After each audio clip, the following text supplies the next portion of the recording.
निकाह है ये एक मुआहदा है, दो शख्सियात कह सकते हैं, दो यानी कि लड़की और लड़का, दो अपोजिट सेक्स कह सकते हैं, इनके दरमियान एक मुआहदा है। और मुआहदा क्या है, किसके तहत है, जो कि एक बाकायदा रजिस्टर होता है, ये निकाहनामा है। और ये जो पेपर है निकाहनामा, इसमें जब इसको भरते हैं तो आम तौर पे हमारे जो बुज़ुर्ग हैं या लड़की या लड़के के जो माँ बाप हैं वो इस चीज़ को गौर से पढ़ते नहीं हैं, और जो ख़ास तौर पे जो लड़की है और वो इसके ऊपर आंखें बंद करके अपना अंगूठा सबत कर देती है या अपने साइन कर देती है, उसको पता ही नहीं होता इसमें इसकी क्या शराइत हैं, क्या शिक्के हैं, उसको नहीं पता होता, बाज़ का लड़की को भी नहीं पता होता। तो इसमें जो चीज़ें हैं इसमें जो ख़ास तौर पे बताने वाली हैं वो ये है कि इसके निकाहनामे के 25 इसकी शिक्के हैं, क्लॉजेज हैं 25, 1 से लेके 25। और इसमें पहली जो है वो तो है कि कौन सा मौज़ा है, वार्ड टाउन कौन सी है, काउंसिल कौन सी है, तहसील और थाना उसमें लिखा होता है। तो इसको अब ज़िला कौन सा है, तो इसको ये जो फिल करेंगे कहाँ पे शादी वकूफ़ पज़ीर हुई है, ये शिक नंबर 1 है, आप देख लें निकाहनामा। और उसके बाद फिर 2 जो है वो दुल्हा और उसके वालिद का नाम और उसकी सूनत, ये इसमें लिखी जाती है। तीसरा जो है वो दुल्हा की उम्र या तारीख पैदाइश, वो इसमें लिखी जाती है। दुल्हन, चौथी यह है कि दुल्हन और उसके वालिद का नाम, माँ, उनकी सुकूनत, वो लिखी जाती है। और कौमी शनाख्ती कार्ड भी लिखा जाता है उसका, अगर बना हुआ शनाख्ती कार्ड। तो अगर नहीं बना तो फिर तो कोई ऐसा मसला नहीं, लेकिन शनाख्ती कार्ड बनाए तो उसका नंबर लिखा जाता है, ये खाना बना हुआ है शनाख्ती कार्ड के लिए। और आगे लिखा हुआ कि आया दुल्हन कुंवारी है या बेवा या मुतलका, तो उसमें लिखा जाता है जो भी कुंवारी है तो कुंवारी लिखी जाएगी, अगर बेवा है तो बेवा है, अगर मुतलका है तो मुतलका लिखी जाएगी। और आगे है 5 अलफ, उसमें लिखा हुआ है कि अगर दुल्हन बेवा या मुतलका है और उसके बच्चे हैं तो उनकी तादाद और नाम, ये शिक नंबर 5 है। इसमें तो अगर उसके बच्चे हैं दुल्हन के, बेवा है या मुतलका है वो भी लिखेंगे, और अगर बच्चे हैं तो उनके नाम जो हैं उनकी तादाद वो भी लिखनी है आपने। और 6 नंबर है कि दुल्हन की उम्र या तारीख पैदाइश, तो दुल्हन की जो उम्र है लिख सकते हैं या उसकी जो डेट ऑफ बर्थ है वो इसमें लिखी जाती है। और 7 नंबर है कि अगर दुल्हन की तरफ से कोई वकील मुकर्रर किया गया है और उसका नाम मावलदियत व सुकूनत, अगर उसकी तरफ से कोई वकील मुकर्रर किया तो उसका नाम और उसके वो सारा लिखेगा, उसका शनाख्ती कार्ड भी। और उसके बाद 8 जो है वो भी इसी तरह का है, वकील के तकर्रर के गवाहान। फिर दुल्हा 9 नंबर जो है वो भी, इससे 10 भी वही वकील गवाहों के बारे में है। तो आगे आ जाता है शादी के गवाहान जो है 11 नंबर पे। तो शादी के गवाहान जो हैं वो 2 होते हैं, उसमें वो 2 लिखे जाते हैं। अगर आप एक लड़की की तरफ से लिख लें और एक लड़के की तरफ से लिख लें तो ज़्यादा बेहतर है, तो वो शादी के जो गवाह हैं वो 2 वो लिखे जाएंगे। और आगे इसमें 12 नंबर पे है कि शादी सर अंजाम पाने की तारीख, कि जो शादी जिस दिन हुई है वो डेट जो है, तारीख जो है वो लिखी जाती है। और एक जो आगे इससे आगे जो खाने हैं, जो आगे शिक्के हैं, ये बहुत ही ज़्यादा इम्पोर्टेंट हैं। इसमें शिक नंबर जो इसकी क्लॉज है जो 13 है, वो ये है कि महर की रकम, जो हकमहर होता है उसकी रकम लिखी जाती है। उसमें ये पहले तय पार्टीज कर लेती हैं कि इसमें जो हकमहर कितना जो है वो अदा करना है, इसमें मुअज्जल कितना होगा, गैर मुअज्जल कितना होगा।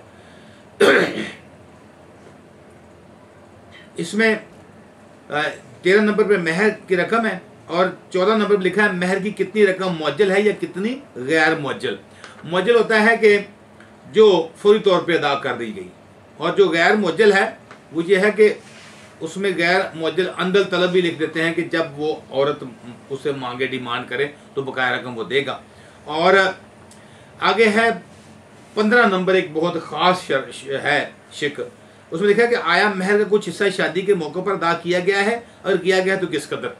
अगर कोई महर का रकम अदा किया गया मौके पे अदा तो वो लिखा जाएगा। और 16 नंबर है कि आया पूरे महर या उसके किसी हिस्सा के इवज में कोई जायदाद दी गई है लड़की को, और अगर दी गई है तो उसकी जायदाद की सारी जो तफसील है वो लिखें जो फ़रीक़ैन के दरमियान में तय हुई है। तो इसमें ये जो शिक नंबर 16 है, अब कुछ लोग जो हैं वो लड़की को मकान दे देते हैं कुछ गाड़ी दी जाती है या कुछ प्रॉपर्टी कोई भी, तो वो इसमें लिखी है। और बाज़ का तो वो उसका कब्जा भी हैंड ओवर कर देते हैं लड़की के माँ बाप की, ये प्लाट जो है या ये घर, और वो जो लड़की के या लड़के वालों के, और जो भी अगर लड़के वाले उस लड़की को देते हैं, कोई प्लॉट देते हैं या कोई घर देते हैं या कोई इस तरह की प्रॉपर्टी, तो वो इसमें लिखेंगे। अगर वो वादा करें कि ये लड़के वाले इसको देंगे घर, तो वो भी इसमें लिखा जाएगा। उसके बाद अगर वो शादी के बाद वो मुकर जाता है, उसका खावंद उसको नहीं देता, अगर इसमें लिखा होगा, तो वो फिर जो लड़की है वो दावा कर सकती है उसके खिलाफ कि इसने लिखा था घर, तो ये मुझे जो है ये घर लेकर दे, या फलां घर इसने लिखा था उसका मुझे कब्जा दिया जाए, जो मेरे नाम पे वो किया जाए। अगर इसमें लिखा हो तो फिर फैमिली कोर्ट में दावा किया जाता है। फैमिली कोर्ट जो है उसके हक में डिग्री लड़की के हक में कर देती है अगर लिखा हो तो। उसके बाद आगे एक जो बहुत ही इंपॉर्टेंट जो इसमें शिके हैं 17, 18, 19, 20, 21, 22, 21 अल्फ है, बे है, आगे 22, 23 है और 24 है। ये बड़ी ख़ास है। इसमें यह है कि 17 नंबर जो है कि ख़ास कोई शर्त रखी गई हो किसी किस्म की, तो वो इसमें लिखेंगे। और 18 नंबर है कि आया शौहर ने तलाक का हक बीवी को तफवीज़ कर दिया है, अगर कर दिया है तो कौन सी शर्त के तहत। ये आप लोगों को किसी को नहीं पता कि लड़की जो है वो खुद भी तलाक दे सकती है अगर उसको हक दिया गया है निकाहनामे में, तो लड़की जो है वो खुद भी तलाक किसी वक्त भी अपने खामन को तलाक दे सकती है, जैसे खामन जो है वो तलाक दे सकता है औरत को। तो इसी तरह अगर उस हक जो है तलाक का हक लड़की को दे दी गया तो लड़की उसको तलाक देगी, तो वो पैदा हो जाएगी उसको तलाक दे के। तो इसमें वो लाजमी तौर पे लिखना चाहिए। और आगे है 19 है कि आया शौहर के तलाक के हक पर किसी किस्म की पाबंदी लगाई गई है, उसके कोई तलाक के हक पे कोई पाबंदी लगाई गई है, तो वो भी यहाँ पे लिखना बहुत ज़रूरी है। और आगे 20 है कि आया शादी के मौका पर महर व नान नफका वगैरह से मुतल्लिक कोई दस्तावेज तैयार की गई है, अगर की गई है तो उसके मुख्तसर मंदरजात।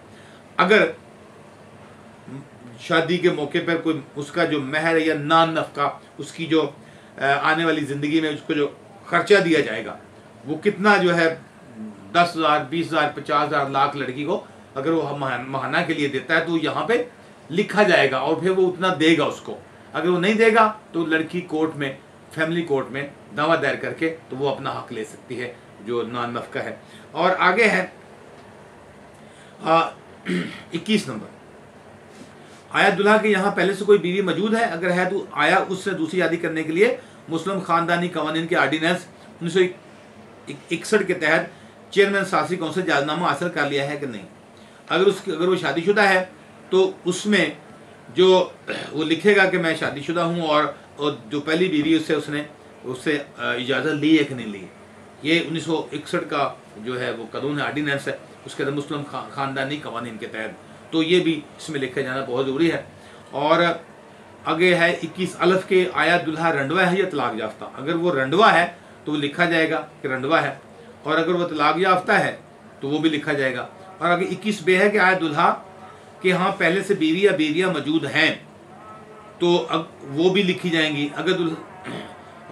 अगर दुल्हा रंडवा या तलाक याफ्ता है तो उसके बच्चों की तादाद और नाम ये यहाँ पे लिखे जाएंगे। आगे है जी 22 नंबर है कि नंबर तारीख मरासला जिसके जरिए सालसी कौंसिल दुल्हा को दूसरी शादी करने की इजाज़त, अगर उसने दूसरी शादी करनी है तो वो उससे तलाक जो उसने जो इजाज़त ली है वो यहाँ पे लिखी जाएगी, कौन सी सालसी कौंसिल ने उसको कब उसको दिया है इजाज़त। निकाह खां का आगे 23 है, निकाह खां का नाम और वल्दियत माँ पता। तो इसमें निकाह खां का नाम जो है वो लिखा जाएगा, उसका वल्दियत और उसमें उसका एड्रेस लिखा जाएगा कि अगर कोई ऐसी ज़रूरत पड़ती है बाद में।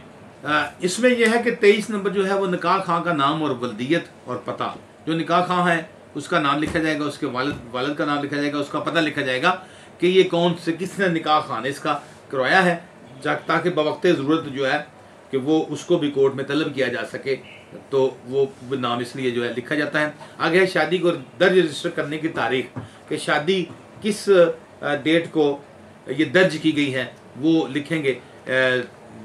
24 नंबर और 25 नंबर है फीस रजिस्ट्रेशन जो अदा की गई, जो कि रजिस्ट्रेशन की फ़ीस है वो जो कानून के मुताबिक है वो अदा की गई है, तो वो लिखा जाएगा कानून के मुताबिक अदा कर दी गई है। और आगे नीचे उनके दस्तखत वगैरह हैं दुल्हा और दुल्हा के वकील के तकर्रर के गवाहान के, और दुल्हन के दस्तखत हैं वो नीचे उनके शनाख्ती कार्ड वगैरह नंबर। ये मैं आपको एक दफ़ा दिखा देता हूँ कि ये ज़रा निकाहनामा देख लें कि ये निकाहनामा है,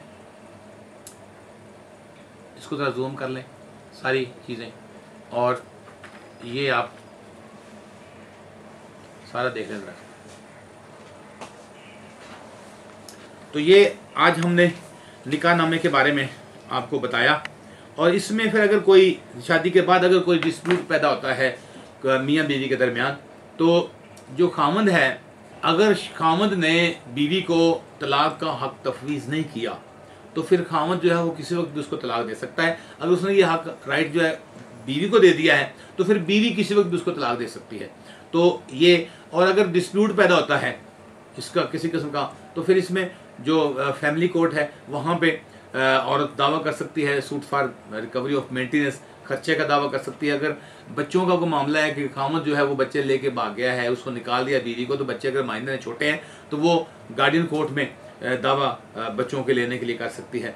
और अगर बिल्कुल छोटे हैं बच्चे और खामद ने घर से निकाल दिया है बीवी को, तो फिर बीवी फौरी तौर पे हेबियस पिटीशन दायर करके हाई कोर्ट में भी डायरेक्ट जो है वो हेबियस पिटीशन जो है वो कर सकते हैं, और 491 ज़ाब्ता फौजदारी के तहत, और दूसरा सेशन जज साहब की अदालत में भी हेबियस पिटीशन जो है वो दायर की जा सकती है। उसमें यह है कि फौरी तौर पर रिकवरी है कि बच्चे छोटे हैं, दूध पीते हैं, उनको जान का खतरा है, तो वो फिर जो है कोर्ट्स जो है उसको बुला लेगी, उस वालदा को बच्चों को प्रोड्यूस किया जाएगा वहाँ पे।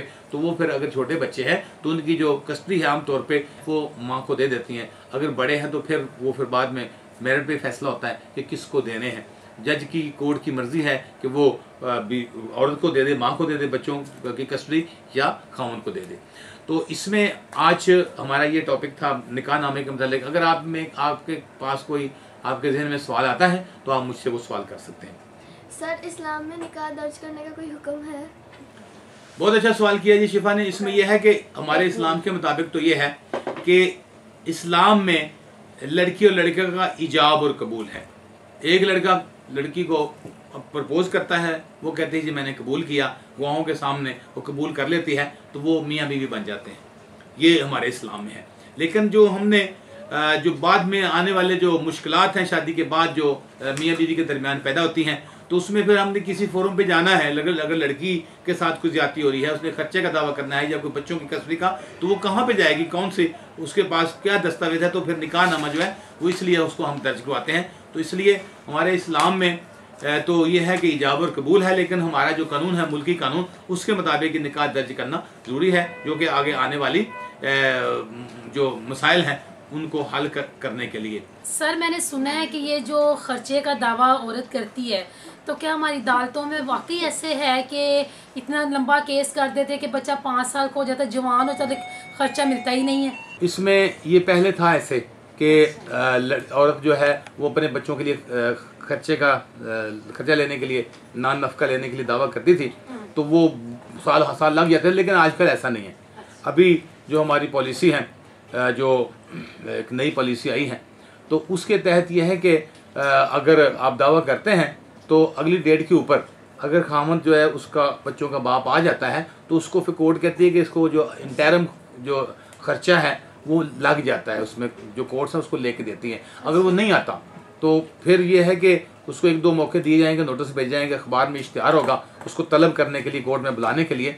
तो वो फिर अगर वो नहीं आता फिर भी, तो फिर एक एक्स पार्टी डिक्री जो है जिसको एक तरफा वो हो जाती है, उसके बाद फिर एक्स पार्टी डिक्री जो है उसको उसकी एग्जीक्यूशन है, इजरा है, तो इजरा में फिर उसको वो पकड़ा जा सकता है, उसकी जो जायदाद है वो कुर की जा सकती है, वो बेची जा सकती है, तो बच्चों का खर्चा जो है वो दिलाया जाता है। आजकल ऐसा नहीं है, आजकल बड़ी स्पीडी रेमडी है और इसमें बड़ी जो कोर्ट्स हैं इस मामले में खर्चा जो है वो दिलवा रही हैं, और ये पहले था, अभी ऐसा मामला नहीं है।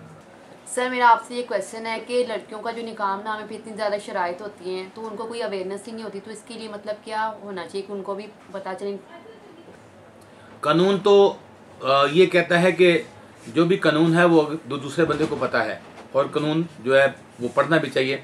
तो लेकिन इसमें हमारी ये बदकिस्मती है कि लड़कियों को ना तो उसके वालिदैन उसको बताते हैं निकाहनामे के बारे में, बल्कि वालिदैन को भी नहीं पता होता कि ये इसमें क्या शराइत हैं। ये जो कारी साहब या जो निकाह रजिस्टर करता है, निकाह खां और निकाह रजिस्ट्रार जो है, ये उनका काम है कि वो सबको बताएं। इसकी लड़की को जब साइन करती है तो उसको हर चीज़ बताई जाए, सारा मामला।